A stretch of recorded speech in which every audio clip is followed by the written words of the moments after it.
Vamos abrir o Evangelho de João, capítulo 7. João 7, a partir do verso 14. Permitindo Deus, nós vamos até o verso 24 hoje. João 7, 14 a 24.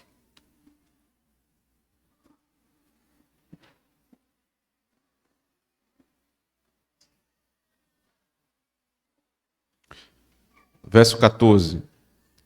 Corria já em meio à festa, e Jesus subiu ao templo e ensinava. Então os judeus se maravilharam e diziam: como sabe este letras sem ter estudado? Respondeu-lhe Jesus: o meu ensino não é meu, e sim daquele que me enviou. Se alguém quiser fazer a vontade dele, conhecerá a respeito da doutrina, se ela é de Deus ou se eu falo por mim mesmo. Quem fala por si mesmo está procurando a sua própria glória, mas o que procura a glória de quem o enviou, esse é verdadeiro e nele não há injustiça. Não vos deu Moisés a lei, contudo ninguém dentre vós a observa. Por que procurais matar-me? Respondeu a multidão: tens demônio! Quem é que procura matar-te? Replicou-lhe Jesus: um só feito realizei e todos vos admirais. Pelo motivo de que Moisés vos deu a circuncisão, se bem que ela não vem dele, mas dos patriarcas. No sábado circuncidais um homem. E se um homem pode ser circuncidado em dia de sábado, para que a lei de Moisés não seja violada, por que vos indignais contra mim, pelo fato de eu ter curado num sábado ao todo um homem? Não julgueis segundo a aparência, e sim pela reta justiça. Amém. Oremos ao Senhor. Senhor das nossas vidas, nós rogamos a Ti, ó Deus, como fizemos pela manhã, que o mesmo Espírito, Senhor, que nos trouxe a palavra a partir do Antigo Testamento, seja o Espírito que nos traga o Evangelho agora a partir das letras da Nova Aliança. Não nos deixa, Senhor Deus, sem profecia, porque então morreremos. Não nos deixa, Senhor Deus, sem instrução, porque então seremos os mais desavisados, desorientados dos homens. Fala-nos essa noite, Senhor Deus, não segundo as aparências dos homens, mas segundo a verdade do Evangelho. E me usa para isso, no poder de Cristo nosso Senhor. Amém. É muito fácil se enganar. É mais fácil do que você imagina você se enganar. E geralmente nós nos enganamos porque nós somos falhos nas observações. Nós não prestamos atenção nas coisas. Nós não buscamos conhecer a essência das coisas. Mas geralmente nós procuramos ver as aparências das coisas. E aí reside o nosso maior problema.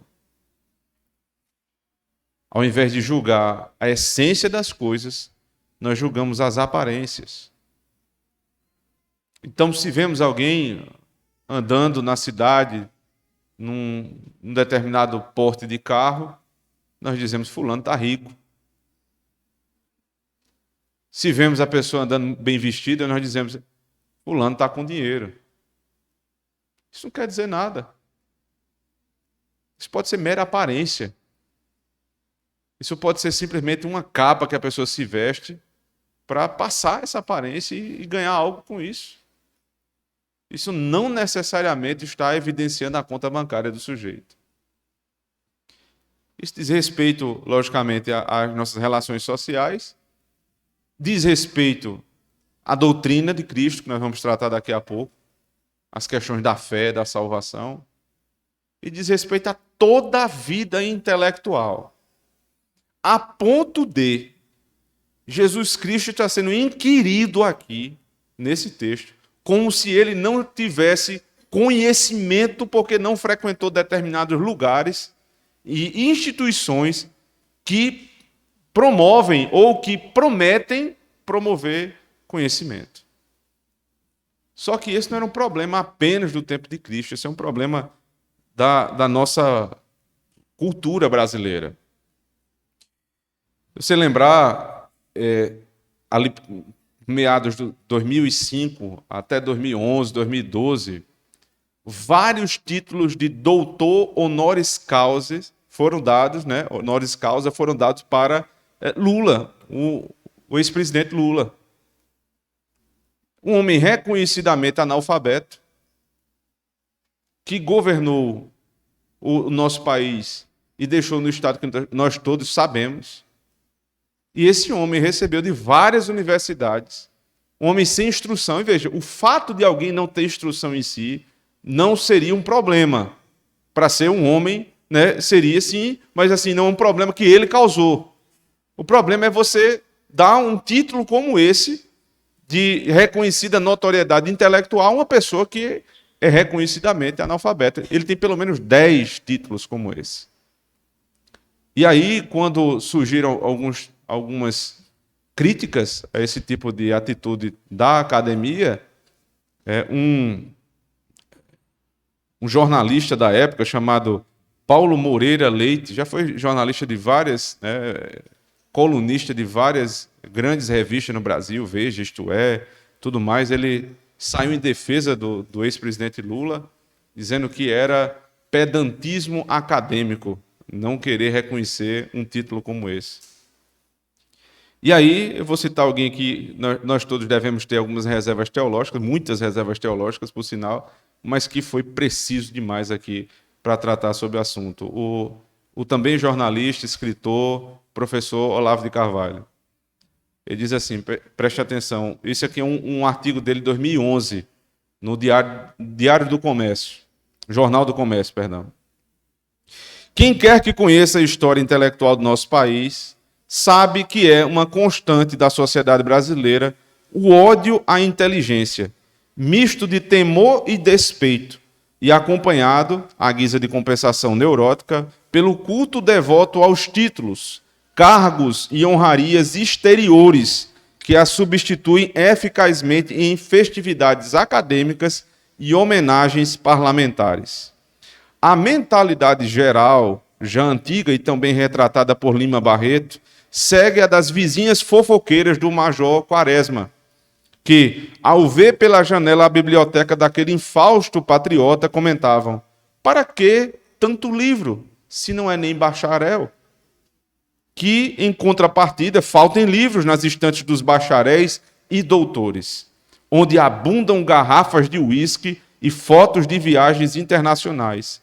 É coisa que não ofende nem choca a alma nacional. O estudante universitário brasileiro lê, em média, menos de 2 livros por ano e nem por isso deixa de receber o seu diplominha e tornar-se, no devido tempo, chefe de departamento, reitor ou ministro ou presidente. Esse é o retrato da vida acadêmica brasileira, salvo raríssimas exceções. Tudo que se faz é aparência. Se você cumprir aqueles passos ali, você recebe o seu diplominha para você ser chamado de doutor. Mas você pede para ele redigir algo e é uma tragédia. Você pede para o sujeito descrever alguma coisa, ele não sabe descrever. Ele não sabe nem falar. Mas ele é mestre, ele é doutor. E quem conferiu o título de doutor foram outros analfabetos semelhantes a ele. Porque o que importa mais já não é o conhecimento.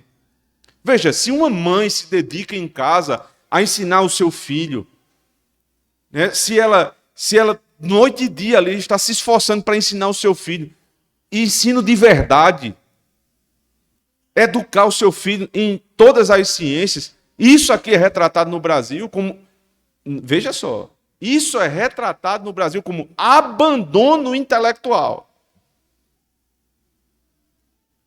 Ensino doméstico, educação doméstica é no Brasil retratado por muitos juízes como abandono intelectual. Uma mãe que se dedica todos os dias para educar seu filho, ela abandona intelectualmente. Mas não é abandono intelectual você colocar o seu filho numa escola que vai acabar com ele e vai fazer tudo menos ensinar. Se ele cumprir os passos, ele vai ter o diplominha nele, que é o que vale, é o papel. Na nossa cultura não vale o conhecimento, o que vale é o papel. Ora, o diploma nada mais é do que algo que é conferido a alguém que primeiro alcançou o conhecimento e foi reconhecido pelo diploma. Só que quando você vai tentar averiguar o conhecimento do sujeito, ele não tem condições de ter o diploma. Eu fui professor por 3 anos numa instituição aqui de Campina Grande. E convivi com mestres e doutores por esses 3 anos. E eu vi no grupo de WhatsApp a tragédia. O sujeito não sabe os usos diferentes dos porquês. Não sabe diferenciar o mais aditivo do mais adversativo. Como é que uma pessoa dessa tem título de mestre e doutor? É porque tem alguma coisa muito errada no Brasil. E eu espero que nós não queiramos, irmãos, simplesmente as aparências das coisas. As aparências. Você crê que simplesmente porque nossos filhos estão em determinado tempo na escola e isso resolveu o problema, isso é continuar no mesmo erro desses homens aqui, de João 7, e daqueles que conferem títulos a homens como o ex-presidente Luiz Inácio Lula da Silva. Eles não querem a essência, eles querem as aparências. Cristo está sendo inquirido, irmãos, por homens que não tinham nada para lhe acrescentar de conhecimento. Mas é isso que eles fazem aqui, sem nenhum tipo de pudor.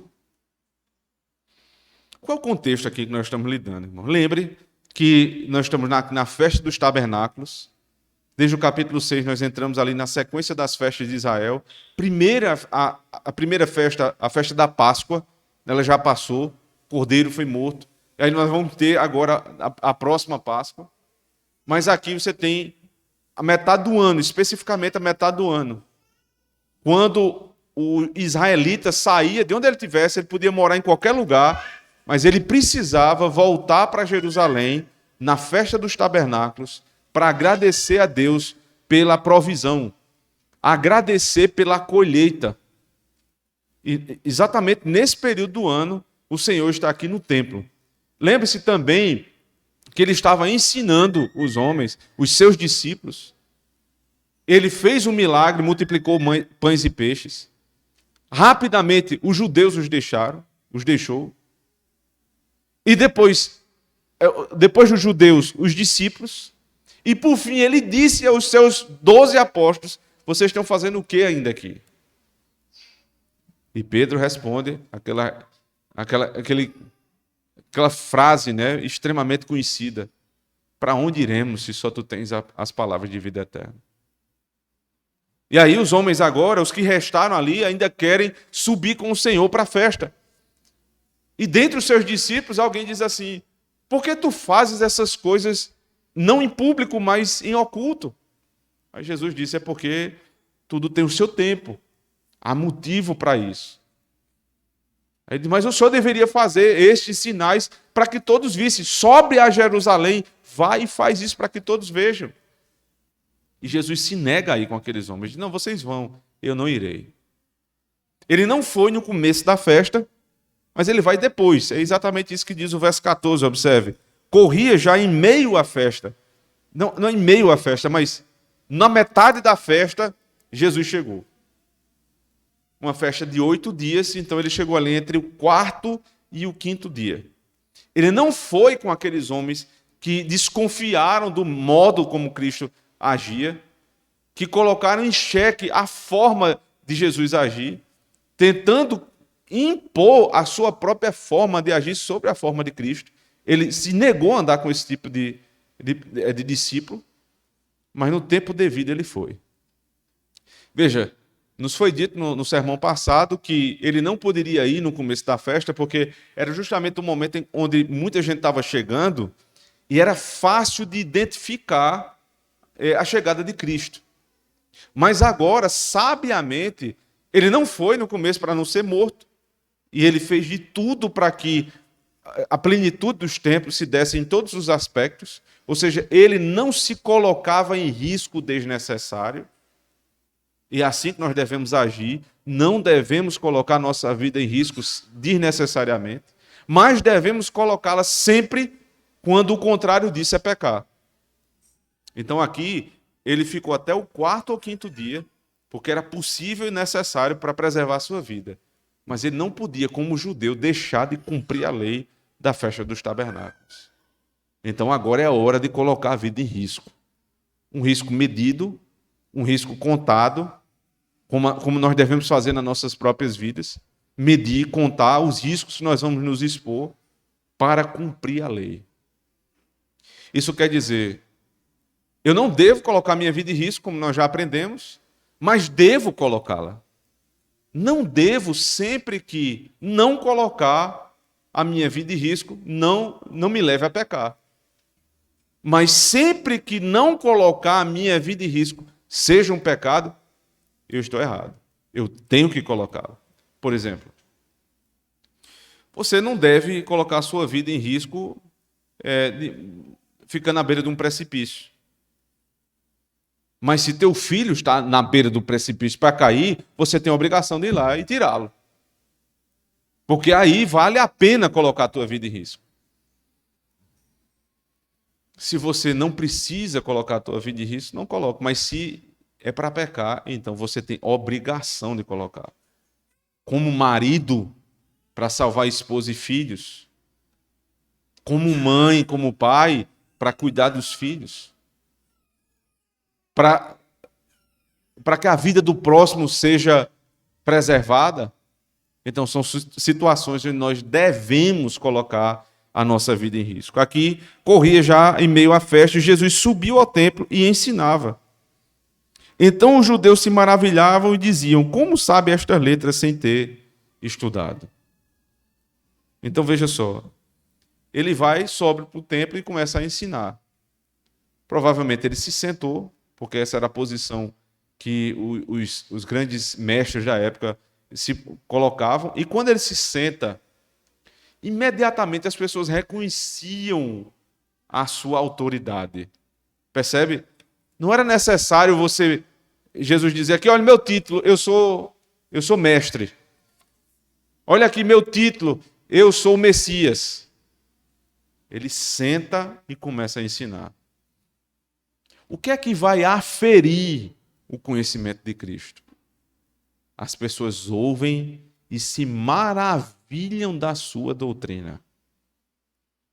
Isso fica claro. Assim que eles se sentam, a multidão chega. E as pessoas começam a ouvir e percebem, não, o que esse homem está falando aqui é muito profundo. Só que aí vem a pergunta. Como ele pode saber dessas coisas se ele não é nem bacharel? Para que tantos livros se ele não é nem bacharel? Para que tanto ensino se ele não tem diploma? Jesus não precisava de diploma. Por um motivo óbvio. Ele era ensinado do alto. O Espírito Santo revelava. Ele sabia das coisas, não somente as coisas desse mundo, mas as coisas do mundo do porvir ainda. E aqui, a expressão que eles usam, né, para inquirir Cristo é fantástica, observe. Como sabe letras? Essa palavra aqui, letras, que a palavra que foi traduzida aqui do grego, é a palavra para gramática. E aí não é como sabe a gramática, simplesmente, mas como ele tem tanto estudo, como ele fala tão bem, como ele é tão estudado assim, se ele não frequentou as melhores escolas. E aí, né, nós fizemos menção de escola hoje pela manhã, na Escola Bíblica Dominical, e você percebe que já havia um arranjo escolar aqui. Porque você tem, por exemplo, o apóstolo Paulo, que estudava numa espécie de escola, e aí, usando o termo de maneira anacrônica, numa escola que era a escola de Gamaliel. Então havia uma certa estrutura escolar. A ponto de eles ficarem surpresos porque Jesus não tinha frequentado a escola e sabia tanta coisa assim. Como é que pode? Não é assim hoje? Se não frequentar a escola, como é que aprende? Quando a gente posta os videozinhos aqui da escolinha, como é que aprende? Uma escolinha desse tamanho, como é que aprende? Porque vocês não têm aquela estrutura toda. Como é que aprende? Porque não precisa ter fazendinha e laboratório para aprender juntar o B com o A. Não precisa. Precisa ter ensino. Porque como é que teu filho sabe tanto assim se tu ensina em casa? Essas perguntas tolas que a gente faz. Porque eu ensino, porque a compreensão, o aprendizado não é propriedade de quem tem título. Vocês acham que a vida inteira houve bacharel, mestre e doutor? É? Se você sempre pensou nisso, eu quero fazer com que a sua mente, o seu imaginário possa ser ampliado hoje à noite. Existiu tempo, meu irmão, que não existia mestrado. Isso te choca? Não tinha doutorado também. Não tinha nem bacharel, não tinha título, não tinha papel. E as pessoas sabiam o que deviam fazer. Já imaginou isso? Não existiam estas coisas e as pessoas sabiam. Hoje essas coisas existem e as pessoas, via de regra, não sabem. Então, é preciso, irmãos, tirar esta mente institucionalizada do ensino, para que haja ensino, para que haja verdadeira educação. E aí, talvez a gente possa se valer destes arranjos para o bem. Mas se antes não for feita essa desintoxicação, é simplesmente impossível. Não é um problema só da nossa época, você percebe? Porque fizeram isso com Cristo. Disseram exatamente assim: como sabe este letras sem ter estudado? Absurdo, né? Não foi para a escola de Gamaliel? Não frequentou a escola de Halel, de Shammai, outras escolas de profetas? Como é que pode? Mas ele sabia. E as pessoas se admiravam com a fala dele. Agora veja a resposta do nosso Senhor Jesus Cristo, verso 16. Respondeu-lhe Jesus: o meu ensino não é meu, e sim daquele que me enviou. Se alguém quiser fazer a vontade dele, conhecerá a respeito da doutrina, se ela é de Deus ou se eu falo por mim mesmo. O meu ensino não é meu. Jesus podia ter dito: não, o ensino é meu porque eu sou Deus. Mas aqui, didaticamente, por estar ainda no seu estado de humilhação, ele deixa claro: este ensino não é de homem. Porque o que as pessoas viam era um homem. Então ele está dizendo: não procede de homem. O ensino vem do alto. E eu falo daquele que me enviou. Logo, eu sou diferente dos teus professores. Porque os mestres de Israel ensinam coisas de homens. Esse é o contraponto de Cristo. Quem fala por si mesmo, verso 18, está procurando a sua própria glória. Mais o que procura a glória de quem o enviou, esse é verdadeiro e nele não há injustiça. Ele volta para o ponto. Veja, o ensino não é de homens, porque eu falo daquele que me enviou. Depois ele fecha dizendo: eu não estou apontando para mim, eu estou apontando para ele. Vem dele e eu aponto para ele. Mas no meio ele diz assim, no verso 17: se alguém quiser fazer a vontade de Deus, se alguém quiser. Por quê? Porque não era a primeira vez que Jesus estava pregando ali, irmãos. O ministério dele já tinha um certo tempo. Ele está aqui já se encaminhando para o fim. Como é que essas pessoas não tinham aprendido? Eles acabaram de ouvir, reconheceram, se admiraram com a doutrina. E por que eles não creem? Aí Jesus disse: se alguém quiser Você só aprende quando você tem vontade. Pense numa verdade. Olhe, quando você não quer aprender um negócio, não tem quem faça. Não é assim? Tente fazer um sujeito aprender. A pessoa já chega para você e diz, faça aquilo ali para mim. Aí você fala, não sei fazer não. Mas eu vou lá lhe ensinar, bora. Da próxima vez você vai fazer. Não, mas eu não quero não. Eu não sei, eu não consigo. Eu não tenho habilidade. Bota 1 milhão de dificuldades, porque não quer aprender. Não tem quem faça você aprender uma coisa que você não quer. Basicamente é isso que Cristo está dizendo aqui agora no que diz respeito à salvação. Você não aprende as coisas de Deus porque você não quer. Porque você não tem vontade, porque você não tem desejo, porque você não tem sede de aprender as coisas de Deus. Porque a gente aprende um monte de coisa difícil, mas as coisas de Deus a gente não quer aprender. E nós repassamos a nossa incapacidade, não intelectual, mas de vontade, para os nossos filhos. Aí diz assim, pai, não dá certo deixar a criança no culto, não. Sabe por quê? Porque não aprende. Primeiro, não é assim que a gente resolve as questões dentro da igreja. Não é aprende ou não aprende.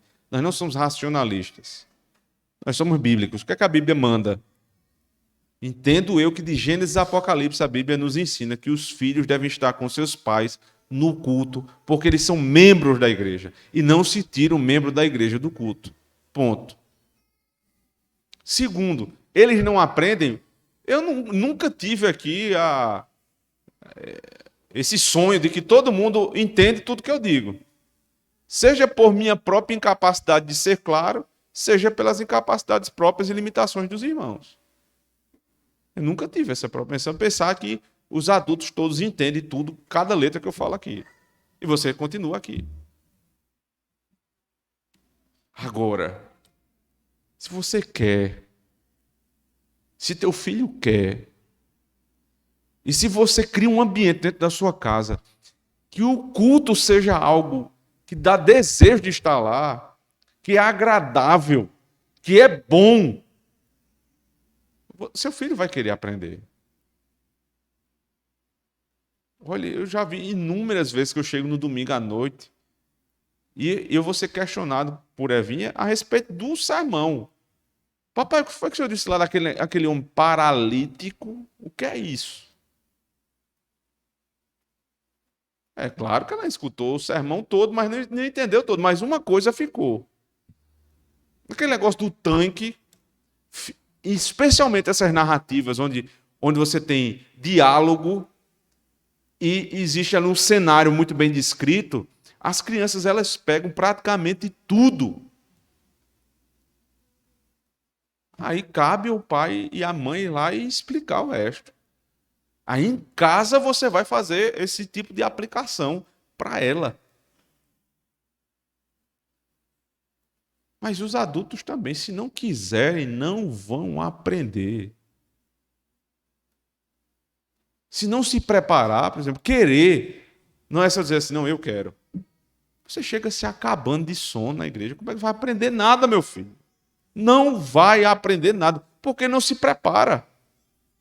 Porque não foi dormir cedo ontem. Porque não deu um cochilo hoje de tarde, estava fazendo o quê?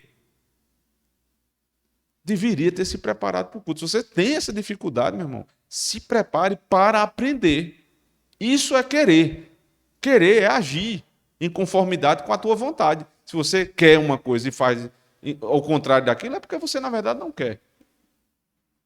Querer é se programar, estar aqui na hora. Querer é organizar a família para no dia do culto todo mundo estar aqui. Isso é querer. Aí Cristo diz, se alguém quiser fazer a vontade dele, conhecerá. Veja que aqui é uma promessa. Quem quiser, vai conhecer. Ele está dizendo, eu vou me revelar para quem quiser. Agora lembre, o querer também é de Deus, né? O querer Deus provém de Deus. Mas ele dando o querer, que é o caso da maioria aqui, o que é que falta? Agir em conformidade à vontade. Porque ele promete, se alguém quiser fazer a vontade dele, conhecerá a respeito da doutrina, se ela é de Deus ou se falo de mim mesmo ou por Deus. Se você quer, se você age em conformidade à tua vontade, Deus vai te revelar coisas maravilhosas. Agora você precisa querer e agir em conformidade a essa vontade. Aí ele diz: você vai saber diferenciar o falso pregador do verdadeiro pregador. Por quê? E aí, veja só, o princípio que Cristo estabelece aqui, para você entender e distinguir o verdadeiro do falso, é o seguinte: o verdadeiro pregador não fala de si mesmo, nem para si mesmo. Ele fala do outro e para o outro. Ou seja, a palavra procede do alto e desce para o povo. E depois ele aponta para a glória do alto.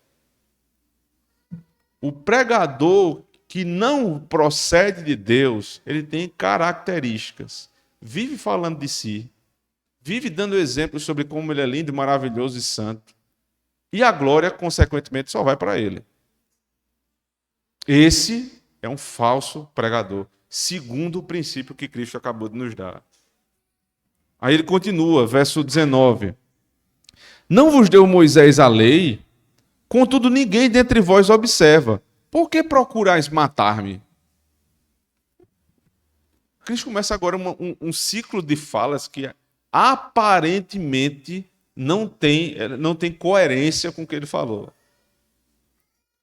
Quer dizer assim, veja, Moisés deu a lei. Por que vocês estão procurando me matar? Aí em seguida ele disse: você tem demônio, porque ninguém falou de lhe matar aqui. Só que o mesmo que disse que o ensino dele procede do alto, não vem dele, para mostrar o seu estado de humilhação, agora está mostrando quem ele é de fato. Ele é Deus, conhecedor do coração dos homens. Essa conversinha de vocês aí que não tem estudo, na verdade é porque vocês querem me matar. Aí o povo: não, que loucura é essa? Esse homem é louco? Esse homem tem demônio, está endemoniado, só pode. Quem está falando em matá-lo? Meus irmãos, 6 meses depois, esse mesmo grupinho aqui matou Cristo. Então essa historinha aí, não é porque vocês não são científicos, negacionistas, porque a educação não pode ter um viés religioso, e a ciência, e a verdade, isso é balela. O que eles querem é calar a nossa boca, como fizeram com Cristo. É conversa, não caia nessa. Eles odeiam a igreja. Eles odeiam estes pseudo-intelectuais, porque um intelectual que nega Deus, que nega Cristo, é pseudo-intelectual. É doutor de botequim. É impossível sustentar as leis que esses homens dizem sustentar e negar Cristo. É impossível. Ele diz: sabe o que vocês querem? Vocês querem me matar. Vocês estão preocupados aqui com estudo, com se eu tenho estudo. Vocês odeiam. Porque eu já provei que eu sei. Aquele exemplo que eu dei, eu não sei se foi aqui no culto ou na escola, ou na reunião de oração. Você está falando sobre, sei lá, o que mais se fala hoje, né? Questão sanitária, imunologia, coisas dessa natureza. E se você fizer uma construção racional, pegando dados de estudos, e você faz uma construção racional, lógica, e chegar numa conclusão, sabe que a primeira pergunta que o sujeito faz: tu é formado em quê mesmo?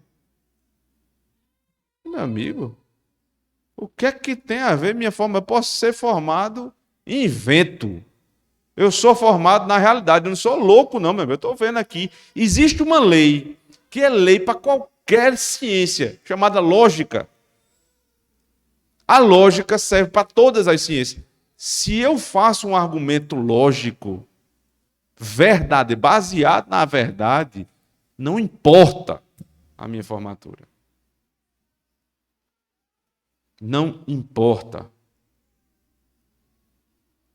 Qual universidade Lucas foi formado médico? Vocês acham que Lucas foi lá para fascismo? Não, irmãos. Claro que não. Existia ciência à parte das universidades. Existia sabedoria à parte desses homens. Mas o povo não conseguiu ver. 20, verso 20. Respondeu a multidão: tens demônio? Quem é que procura matar-te? Replicou-lhe Jesus: um só feito realizei, todos vos admirais. Né? Você percebe que ele não fica discutindo, ele continua no argumento. O meu ensino não procede do homem, é de Deus, eu glorifico a Deus. Se vocês quiserem aprender, vocês vão aprender. Mas o que vocês querem mesmo é me matar. Mas você só pode ter demônio. Quem falou em te matar? Ele não responde. Ele diz assim: um só feito realizei e vocês se admiraram. Aí todo mundo fica pensando, né? Qual foi esse feito? O que esse homem fez aqui de tão admirável? Aí ele lembra o capítulo 5, veja, verso 22. Pelo motivo de que Moisés vos deu a circuncisão, se bem que ela não vem dele, mas dos patriarcas, no sábado circuncidais o homem. E se um homem pode ser circuncidado em dia de sábado, para que a lei de Moisés não seja violada, por que vos indignais contra mim pelo fato de eu ter curado no sábado, ao todo, um homem? O que é que isso tem a ver com a fala dessas pessoas? Porque Jesus não está tratando as aparências das coisas, ele está tratando o coração desses homens. Eles tinham raiva de Jesus desde aquela época do capítulo 5. Se você voltar na sua Bíblia aí, capítulo 5, você vai ver a cura do paralítico. Lembram? Havia um tanque de Betesda, onde um paralítico jazia há muitos anos. E a esperança das pessoas que estavam naquele tanque ali é que quando a água era revolvida ali pelo anjo, aquele que primeiro tocasse na água era curado. Só que o paralítico era paralítico, ou seja, ele nunca conseguia chegar. Aí Jesus foi conversar com ele, ele contou a história e Jesus foi e curou. E Jesus disse, veja, vamos ler o texto aqui, o versículo, verso 9. Imediatamente o homem se viu curado e tomando o leito pôs-se a andar. E aquele dia era sábado. Veja, por que o autor cita que era sábado? Porque ele vai ter um propósito aqui e ele vai ter um propósito lá no capítulo 7. Verso 10. Por isso disseram os judeus ao que fora curado: hoje é sábado e não te é lícito carregar o leito. Aí o paralítico disse, ao que ele lhes respondeu: o mesmo que me curou me disse, toma teu leito e anda. Então o ódio deles era esse aqui. Esse homem foi aquele que curou o paralítico e, achando pouco curar alguém no sábado, no dia do Senhor, ainda foi lá e disse, pega o teu leite e sai andando aí no meio da rua com o leite na mão. Eles ficaram irados com isso. Passou, ninguém conseguiu pegar Jesus Cristo. Quando Jesus volta agora na festa dos tabernáculos, aí disseram, agora é a hora da gente matá-lo. Vocês estão entendendo agora que aquele discursinho era tudo mentira?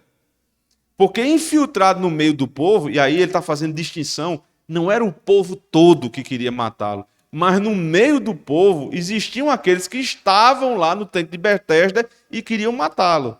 E aí vem com essa conversa que Jesus não tinha estudo. Ele disse, olha, eu já sei o que vocês querem me matar. Aí eu vou argumentar agora sobre o dia de sábado. Vamos resolver aquela questãozinha lá de trás? Vocês não são os doutores da lei? Vamos lá, doutor, pega teu título que eu vou com o meu conhecimento. Ele diz assim, veja, a circuncisão não é lei. Todo mundo concorda, circuncisão é lei. E vocês dizem que guardam a lei de Moisés. Até aí tudo bem. Só que a circuncisão não foi dada só por Moisés, foi dada pelos pais. Se você ler Gênesis 17, não existia Moisés ainda, e está lá Abraão circuncidando seu filho. Então veja, essa lei aí que vocês dizem que é de Moisés é anterior. Jesus está dizendo, eu conheço, eu estou sendo mais preciso na lei do que vocês.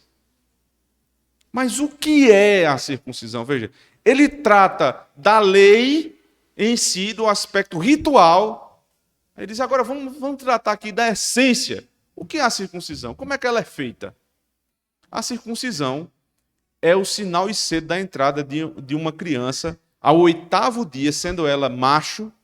No 8º dia, ela vai ser circuncidada. A carne do prepúcio é cortada e ali a criança é circuncidada. Aí ele disse, mas isso não era lícito fazer no sábado? Era lícito. Até aí todo mundo concorda. Por quê? Porque é próprio do culto, é um elemento de culto, então pode ser feito no sábado. Só que, primeiro, a circuncisão demandava trabalho do sacerdote, em primeiro lugar, e depois da família e da própria criança. Porque a circuncisão tinha que ter um preparo. Depois, você imagina, naquela época não tinha anestesia, não tinha nada disso. Era feito o corte na carne com pedra. Coitado da criança ia na lua e voltava, de dor. E aí depois, como é que sara? Tem todo um trabalho para curar o filho.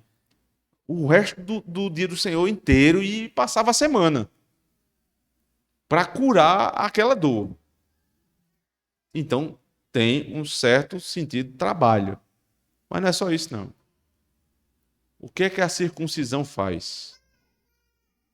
A circuncisão é um pequeno corte na carne do prepúcio de um menino. Na esperança que esse menino, quando cresça, evidencie a fé dos seus pais. É um selo e sinal na promessa. Ou seja, é muito mais um aspecto externo do que interno. É como o batismo. Você batiza a criança na promessa de que ela venha a professar a fé dos pais. Mas é um sinal externo ainda. Para a criança é externo. Aí ele diz, mas o que eu fiz? Aí, para você entender o outro lado da moeda, é preciso entender aqui um probleminha de tradução. Porque o texto diz assim, no verso 23, e se o homem pode ser circuncidado em dia de sábado para que a lei de Moisés não seja violada, por que vos indignais contra mim? Pelo fato de eu ter curado num sábado, aí a nossa tradução diz assim, ao todo um homem. Porque aí, ao todo um homem, como está aqui, parece que é o seguinte, contou quantos homens, só tinha um, só curou um. Mas não é ao todo um homem, mas é um homem todo. A circuncisão é só um pedacinho de um membro. E é só o aspecto externo que é tratado. O que eu tratei com um paralítico no tanque de Betesda não foi só a paralisia. Eu tratei o homem todo. Porque ele saiu de lá não só curado, ele saiu de lá salvo. Qual é o princípio do dia do Senhor?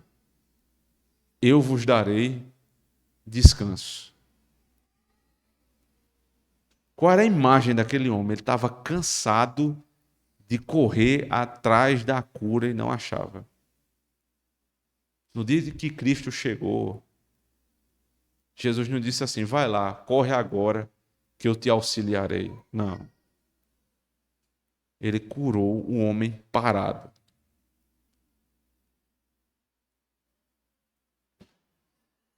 Não foi só uma cura do corpo. Jesus curou a alma do paralítico. Como é que você vai dizer que no dia do Senhor é proibido curar a alma de alguém? É proibido salvar alguém? Tragam seus diplomas. Mestres e doutores, respondam agora o que Cristo disse. Ninguém falou uma só palavra. Você pode ler 1 milhão de vezes esse texto. É irrespondível, como diz Hendrickson. Irrespondível. Verso 24. Não julguei segundo a aparência, e sim pela reta justiça. Ele achou pouco e disse, nunca mais façam isso. Nunca mais julgue por aparência. Nunca mais julgue pela marca da roupa que a pessoa veste. Nunca mais julgue pela marca do carro e o ano que o sujeito anda nesse carro. Nunca mais julgue simplesmente pelo modo de falar das pessoas. Nunca mais julgue somente pelos títulos. Nunca mais julgue as pessoas pelas aparências, mas procure vê-las na essência. É claro, você não é Cristo para enxergar o coração dos homens. Mas é teu trabalho não ser enganado. A maioria das vezes nós estamos enganados pelas pessoas, nós dizemos assim, nós nos decepcionamos com fulano de tal. Se você parar para analisar, o fulano de tal, ele dava muitos sintomas de que ele era uma pessoa falsa. De que não era aquilo que você estava pensando. Você não quer ver. Essa multidão aqui dava mais crédito aos doutores da lei, porque tinha um ofício reconhecido pelo povo, do que aquele Cristo que chegou ali e era um qualquer, sem título nenhum. Só que eles estavam diante do Rei e do Senhor dos Senhores, o Mestre por excelência, e rejeitaram. E disseram, nós preferimos Barrabás a Cristo. Negaram Cristo e preferiram um ladrão. Negaram Cristo e preferiram os falsos profetas.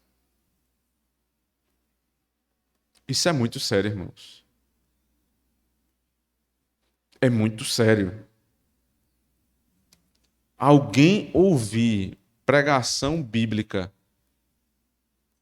e durante a semana parar para ouvir pregadores neopentecostais, pregadores que só falam sobre doutrinas estranhas à Escritura, pregadores que só falam de vitória, que contradizem a palavra de Deus. Você não tem direito de ser enganado, não. Você não tem direito. A tua alma não é tua. Você não tem direito de fazer isso com ela. Imagine com a alma dos teus filhos. Imagine com a alma da tua esposa. Eu ouvi uma vez alguém dizendo assim, eu gosto mais de ouvir as pregações do Senhor, eu assisto o Senhor, Silas Malafaia, aí a Igreja Universal do Reino de Deus. Falou de Jesus, eu estou lá, mas peraí, então você não entendeu quem é Jesus. Como é a mesma coisa? Você não tem o direito de se enganar, nem de ser enganado. E você só é enganado por isso, porque você julga as aparências. Não permita que lhe engane, irmãos. Observe as pessoas. Observe o pregador que ele diz, as intenções que ele demonstra ter. Se a palavra procede de Deus ou dele mesmo, se ele aponta para ele mesmo ou para o Senhor, se ele tem medo de citar determinados assuntos para não desagradar o povo. Cuide da sua alma. Porque tem muito doutorzinho aí que bota o título debaixo do braço para enganar o povo. Não seja bobo, não seja tolo. Não seja tolo. Aos pregadores, aos presbíteros da igreja, veja, o conhecimento que nós temos não é como o de Cristo, que desce do alto. Então, meu amigo, arregaça as mangas e vai estudar. Quer aprender de Deus, arregace as mangas e vai estudar. Todos, especialmente os presbíteros, precisam arregaçar as mangas e estudar, porque o nosso conhecimento não é como o de Cristo. Não chega direto do Espírito Santo. Chega pelo Espírito Santo através do estudo. Então estude. E por fim,